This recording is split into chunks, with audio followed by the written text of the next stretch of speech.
Ni mana-mana masjid surau saya bawa kisah ni. Sebab kisah ni memberi impak dan kefahaman yang sangat mendalam pada saya lah. Ada satu orang ulama, dia dilantik oleh sultan menjadi penasihat agama di raja, di sebuah kerajaan. Dia dilantik lah sebab dia orang alim, jadi penasihat agama. Dan dia diberilah, orang cakap apa, kehebatan-kehebatan duniawi, pangkat, gaji yang tinggi, nak dapat rumah, dapat kenderaan, siap apa semua lengkap. Jadi penasihat raja takkan lekeh-lekeh, dapat semua kehebatan-kehebatan. Akhirnya satu hari sultan memanggil dia, "Wahai ulama, mari ke sini." Ulama ni pun datang. Kata sultan, "Tolong jawab 3 soalan daripadaku. Iaitu aku nak tahu yang pertama apa itu dunia, yang kedua apa itu akhirat, dan yang ketiga apa itu iman." 3 soalannya, bukan banyak, bukan sampai 30. 3 soalannya. Aku nak tahu apa tu dunia, apa tu akhirat, dan apa tu iman. Tetapi dengan syarat aku nak jawapan tu pendek sahaja. Tak nak panjang lebar syarah dia. Jawapan mesti pendek. Dan jawapan yang pendek tu pula aku faham, kata sultan. Yang ni yang payah Kalau jawab dan faham, ghalibnya nak bagi faham, mana boleh jawab pendek. Kebiasaannya nak bagi faham kena syarah yang panjang.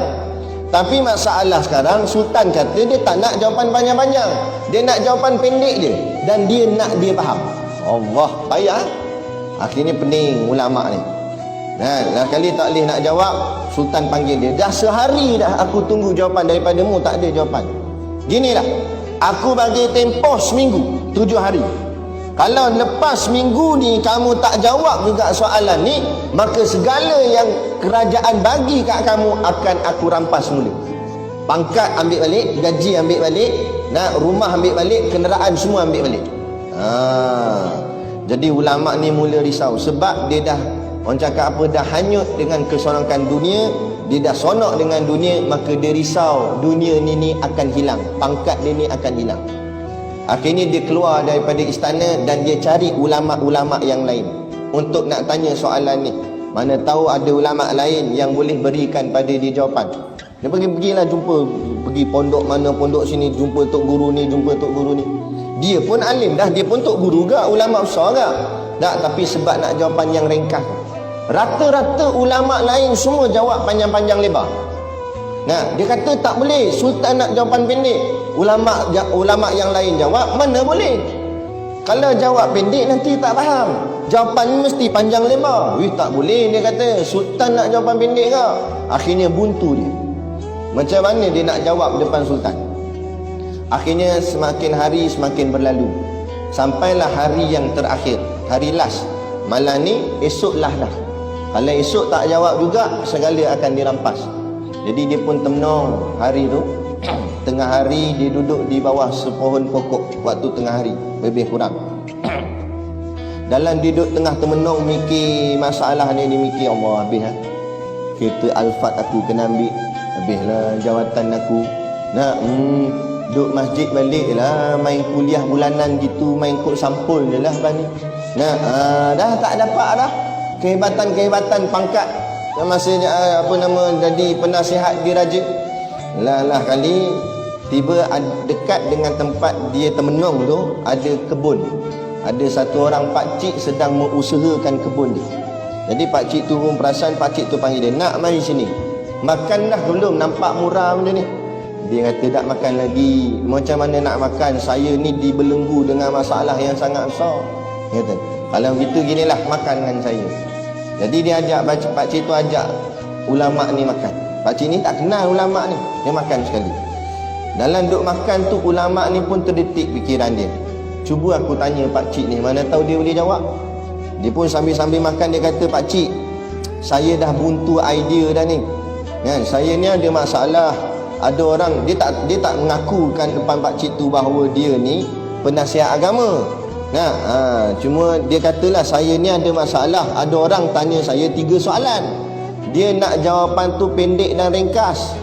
Saya tanya habislah ulama-ulama lain, semua jawab panjang lebar. Jadi saya tak kira lah siapa saya jumpa, saya tanyalah. Termasuk pakcik, tak apalah, tukang kebun pun tukang kebun lah. Jadi saya nak tanya pakcik, Yang pertama, apa itu dunia? Yang kedua, apa itu akhirat? Dan yang ketiga, apa itu iman? Pakcik ni jawab ni. Pakcik dia kata, Allah, ingat soalan payah sangat.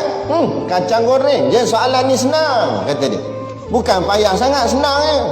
Nah, kalau senang apa dia pakcik? Maka pakcik ni jawab, dunia itu ialah apa saja yang kamu akan tinggalkan. Tu dunia. Jawapan dia pendek je, tapi betul. Dia kata makna dunia, apa saja yang kamu ada dan yang kamu ada tu akan kamu tinggalkan. Tu dunia. Pangkat kamu akan tinggalkan. Harta kamu akan tinggalkan. Rumah kereta kamu tinggalkan. Termasuk bini dan anak-anak kamu pun. Kamu mati, kamu akan tinggalkan mereka. Itulah semua dunia bagi kamu. Dia kata pakcik ni. Betul lah dia kata. Kemudian dia tanya soalan kedua pakcik. Apa tu akhirat? Maka pakcik ni kata, akhirat adalah apa-apa yang kamu nak bawa ke alam sana. Tak kira lah apa pun. Apa saja yang kamu nak bawa ke sana, itulah panggil akhirat.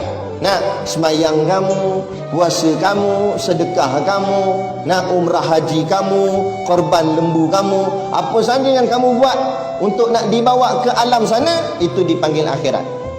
Betul lah dia kata. Jawapan pendek. Inilah aku nak jawab kat Sultan nanti. Sonok dah dia.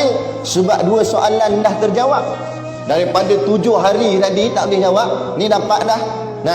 Setelah kali dia kata, soalan ketiga pakcik, apa itu iman? Pakcik tu kata ginilah, aku nak makan ni. Jadi soalan 3 aku tangguh. Pasal nanti aku jawab. Sekarang kita makan dulu, pas makan kita semayang zuhur. Sabarlah nak, dia kata. Tak apalah, dia ni sanggup tunggulah sebab nak dapat jawapan. Tunggu. Mayang zuhur, pakcik tu selesaikan kerja dia kat kebun. Habis masuk waktu asar, nak mayang asar. Lepas pas mayang asar, teruslah dia ni kata, pakcik, apa jawapan yang ketiga, soalan ketiga? Pakcik kata nak jawab lepas asar. Dalam waktu tu, pakcik ni dia ada bela beberapa ekor anjing. Anjing yang digunakan untuk jaga tanaman. Dalam Islam, anjing kita bela untuk jaga kebun dibenarkan. Yang diharamkan anjing yang kita bela untuk main dalam rumah. Itu baru malaikat tak masuk rumah. Tapi sakat jaga kebun boleh. Jadi pakcik ni dia ada anjing yang jaga kebun. Jadi anjing tu pula waktu tu tengah makan sisa-sisa makanan yang depa makan masa zuhur tadi. Kan depa makan nasi tadi. Jadi tinggal tulang-tulang, baki-baki makanan tu longgok kat tempat sampah, anjing tu makan situ. Jadi kata pakcik ni, kalau kamu nak jawapan yang ketiga, apa itu iman, syaratnya kamu kena makan dengan anjing tu. Jadi termenung, dia ni ulama, orang yang sangat alim. Dia pun menung, dia kata, mana boleh makan? Anjing ni najis mughalazah, najis berat. Kalau aku makan dengan dia, aku makan dengan najis. Najis mughalazah, najis berat. Kalau najis ringan boleh tahan kira, ni dah lah najis berat pula tu. Payah ni. Tapi kalau aku tak makan, habislah duniaku. Pangkat aku kena rampas, jawatan aku kena ambil, rumah kita aku kena ambil. Lagi masalah dia kata. Nak tak nak kena makan lah. Dia pun berlari kat tempat anjing tu untuk makan dengan anjing. Belum sempat dia tekah tulang dekat anjing tu, datang pakcik ni tarik kola dia ke atas. Pakcik ni kata, wahai anak, inilah dia iman. Orang kalau ada iman, dia sanggup hilang segala pangkat jawatan dunia dia demi nak menyelamatkan iman dia kerana takut melanggar perintah Allah. Tapi orang kalau tak ada iman, dia sanggup hilang iman dia. Orang kalau tak ada iman, dia sanggup hilang iman dia dan dia buat apa yang Allah larang kerana nak selamatkan dunia dia. Inilah dia, termenung ulama. Pada hadir ulama dah.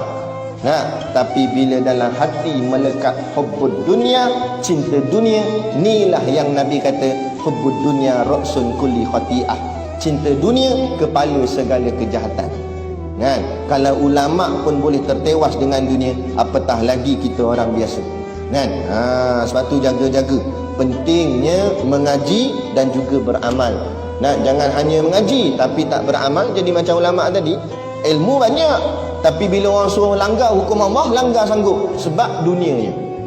Jadi kita nak mengaji, berilmu, dan kita amalkan dan kita membelakangkan dunia dan mendepankan akhirat.